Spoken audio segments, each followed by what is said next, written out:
дуруди бепоён дӯстони азиз ва подписчикои канали ман бо шумо ҳастам журналист Шаҳлои Наҷмиддин ва барномаи ман авторский мебошад, яъне ҳама чизи паҳлӯҳои зиндагиро, пазандагӣ, мисол маслиҳатҳои муфид, сурудҳои хуб ва дигару дигарро фаро мегирад. Дӯстони азиз, ман 3 рӯз пеш як даъво тайёр кардам бо лимон, асал, чеснок, сирпиёз ки хеле ҳам фоиданок аст, иммунитети инсонро баланд мекунад. дар ин бора метавонед аз интернет лечебни свойства лимон, чеснок ёд гуфта нависе, меброяд.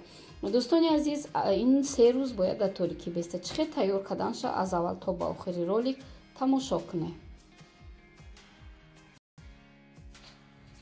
бори дигар салом алайкум дӯстои азиз. имрӯз мо барои шумо чӣ омода мекунем? Ин аз таҷрибаи зиндагиам ва шумо метавонед ҳатто дар интернет занед лечебне свойства лимон, чеснок, имёда гӯед, ҳамаш мебарад. Яъне ки ягон чизи яъне хаёлӣ нест ин таҷриба.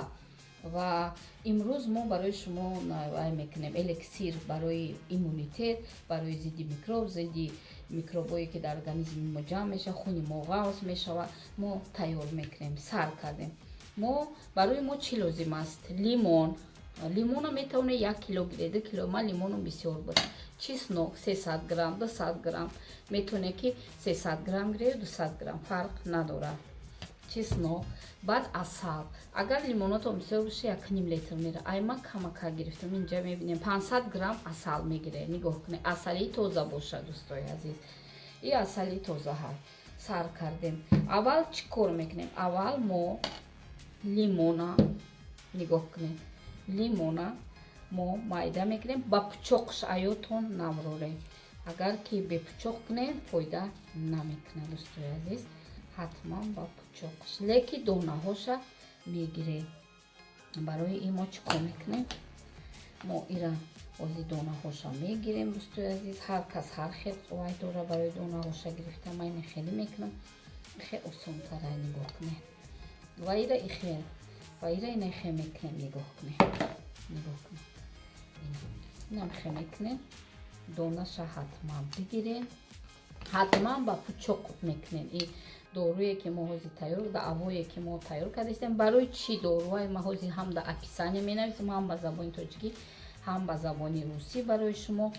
ин барои вай фишора мутаъддил мекунад дӯстои азиз, барои почадард, барои миён, барои гурда, умуман барои хуна тинук кардан дӯстои азиз. анами хеле истифодааш мебарем. мо бояд ҳатман бая бигирем донаҳоша, барое ки донаҳош бояд нарава дӯстои азиз. ба ҳамин хотир ҳозир мо лимона тайёр кардан гирем. баъд навбати чеснок. баъд иёра ҳамаша ки алдараш кардем, мо бояд ира дар блендер ё ки дар умуман чӣ хеле ки хитонда мувофиқа, шумо иро бояд майда кунед. хитон медонед, бояд омехташ кунед, ё ки соковыжимал карда метавонед. нигоҳ кунед, умуман соковыжималка не блендерда, барое ки соковыжималка фақат сока меҷаф, амода дар коре ки ҳамаша. шумо метавонед иро ба дастон хушро майда карда ба даста мешавад дӯстои азиз, ҳам ба блендер. ҳатман донаша бигиред дӯстои азиз. мо иро ҳозир дӯстони азиз, акнун подписчикои мо нигоҳ кунед. ман лимона ба ҳамин шакл бо пучоқш тоза кардам, фақат шушта, яъне анами шакл чӣ хеле хитон. агар ки блендер надошта бошед, чӣ қамайдаш мекунед, нигоҳ кунед, анами хел. баъд вай донаҳоша мегиред. чеснока майда кардам, мо ки блендер дорем, ира майдаи баъд мекунем. агар шумо надошта бошед, чеснока майда мекунед, ира майда мекунед. аки чӣ кор мекунем? блендерчаи маҳай дар блендер меандозам чесноку ина ва ҳозир ман дар блендер инора чӣ мекунам? пюревори мекунам. шумо метавонед ба даст кунед, ҳеҷ гап надора. ҳозир ман ира дар блендер мекунам.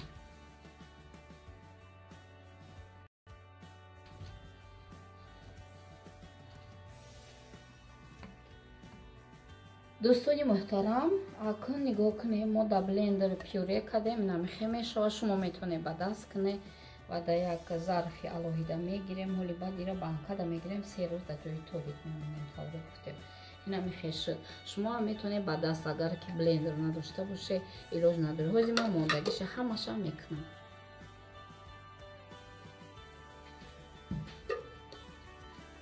دوستان عزیز ما چسناک و لیمون طوری دیده استفاده در بلندر مثل پیوری کردیم. شما اگر نداشته باشه باری دیگه میگم با کورچه چقدر مایده کنین و آمیخته سازه. دیدین 1 گرم آب نمیدوزه نه که اصلی تازه، یعنی اصلی تازه باشه برای که این دعوا اصلا اصلی تازه دمیسه. این اصلی تازه ما همه اصلا میریزیم. دوستای عزیز ما 500 گرم گرفتم. شما هم میتونه که 500 گرم گیرین، 300 گرم چسناک ده. نگاه کنید دوستای عزیز، نگاه کنید.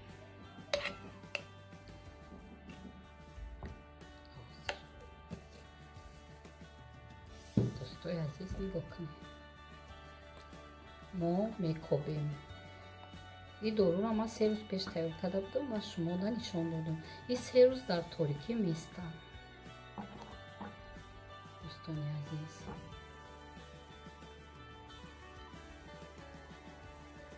نگاه کنید.